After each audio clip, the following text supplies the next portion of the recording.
Hello everyone, আসসালামু আলাইকুম।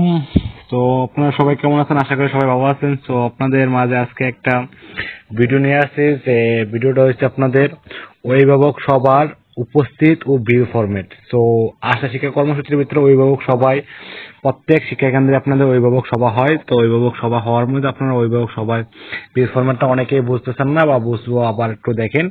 তো আশা করি যাদের তারা একেবারেই বুঝেন না আপনারা এক ভিডিওর ভিতরে সবাই বুঝে নেবেন। সো আপনারা দেখতেছেন আশা শিক্ষা কর্মসূচি অভিভাবক উপস্থিতি ভিউ ফরম্যাট।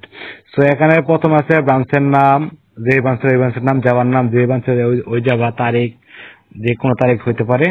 সো শিক্ষা কেন্দ্রের পাঠদান কেন্দ্রের নাম, মানে আপনার যে সেবিকা কেন্দ্রের নাম, এবং কি সবাই উপস্থিত আশার কর্মী, কর্মরত ও অন্যান্য অংশগ্রহণকারীদের স্বাক্ষর। এখানে কে কে আশা অংশগ্রহণকারী স্বাক্ষর করেন? আপনার আশা অংশগ্রহণকারী যারা আছে সবাই স্বাক্ষর করতে পারবো। তো এখানে প্রথম রানটা দেখা গেছে অভিভাবক সমাবেশে আরাম দিতে পারে, ম্যানেজার স্যার দেখতে পারে, এরপর সুপারভাইজার, সেবিকা বা অন্যান্য আমাদের এস এভো বা আপনার এস এবিএম বা যে কোনো একজন আশার কর্মী কর্মরত, মানে আশার কর্মী কর্মরত, আশাতে কর্মরত যে কোনো ব্যক্তি যেতে পারবে, মানে আশার আইডি কার্ড আছে ওনারা যে কোনো ব্যক্তি অংশগ্রহণ করতে পারবে। তো এই যে নিচে দেখতেছেন যে উপস্থিত অভিভাবকের স্বাক্ষর। তো আপনারা সবাই এই ফরম্যাটে ফোকাস দেন, এই যে উপস্থিত অভিভাবকদের স্বাক্ষর। সো এই যে আপনারা দেখতেছেন 1 থেকে 30 পর্যন্ত ক্রমিক নং, শিক্ষার্থীর নাম, শ্রেণী, অভিভাবকের নাম, অভিভাবকের স্বাক্ষর, মন্তব্য। তো আপনারা বিষয়টা একটু খুবই আমি বলতেছি। আপনারা যারা সেবিকা আছেন আশা পদে, তো আপনারা সকলে এই জায়গায় আপনারা দেখবেন অভিভাবক উপস্থিত অভিভাবকের স্বাক্ষর। তো আপনারা এই জায়গায় প্রথম শিক্ষার্থীর নাম, আপনার 3, 4, 5 এ যতজন আছে তাদের জন্য একটা সিট নিয়ে নেবেন, বা শিশু 1, 2 জন্য তাদের জন্য একটা সিট নিয়ে নেবেন। তো এই যে আপনার মনে করেন যে 3, 4, 5 এর জন্য সিট নিয়ে নেবেন, বা 1, 2, 3 এরকম,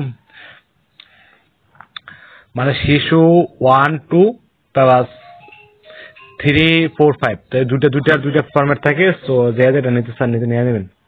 তো আপনারা দেখতেছেন যে শিক্ষার্থীর নাম, তো শিক্ষার্থীর নাম সকলে পূরণ করে নেবেন, শ্রেণী সকলে পূরণ করে নেবেন, অভিভাবকের নাম, তো ওনাদের বাবা মার নাম, যার নাম যা আছে আপনার বাবা মার নাম, সকল অভিভাবকে মারে উপস্থিত হয় বেশি, তো আপনার মার নামটা বেঁকে নেবেন এই সাইডে।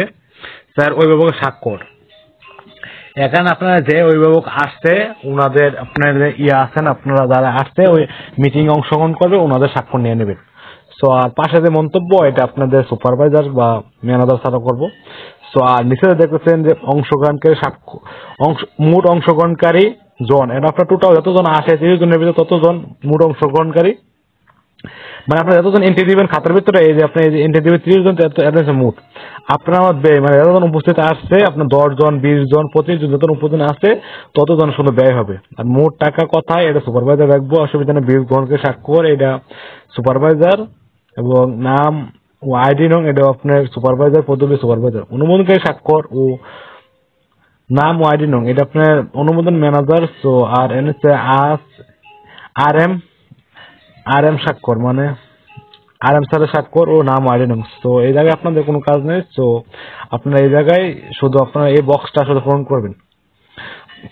আর একটা বিষয় বলবো আপনাদেরকে অবগতির জন্য, যে আপনারা যদি যারা 3, 4, 5 আছেন ওনারা একটা আপনাদের এই একটা ফরম্যাট, আর শিশু 1, 2 জন্য একটা ফরম্যাট, দুইটা ফরম্যাট। তো দুইটা ফরম্যাটে দুই দিকে রেখে নেবেন, ঠিক আছে? তো এই যে সবচেয়ে, আর আপনাদের অভিভাবক যদি 2 জন থাকে, মনে করেন যে আপনার 3, 4, 5 এ আছে একজন স্টুডেন্ট, শিশু 1, 2 আছে একজন স্টুডেন্ট, ওনাদের দুজনের বাবা একজন অভিভাবক, দুজনের মা একজন অভিভাবক। তো আপনারা কি করবেন, ওই ব্যয় দেব, তো ব্যয়টা হবে আপনাদের 2 জন একই অভিভাবকের 2 জন সন্তান থাকলে একজন অভিভাবক আসবো, একজন একটা ফরম্যাটে স্বাক্ষর নেবেন বা আরেকটা তো উপস্থিত রেখে নেবেন। আশা করি সবাই বুঝতে পারছেন। অভিভাবকের স্বাক্ষর একটার জায়গায় আপনি স্বাক্ষর নিয়ে একটা ফরম্যাটে আরেকটা ফরম্যাটে উপস্থিত রেখে নেবেন।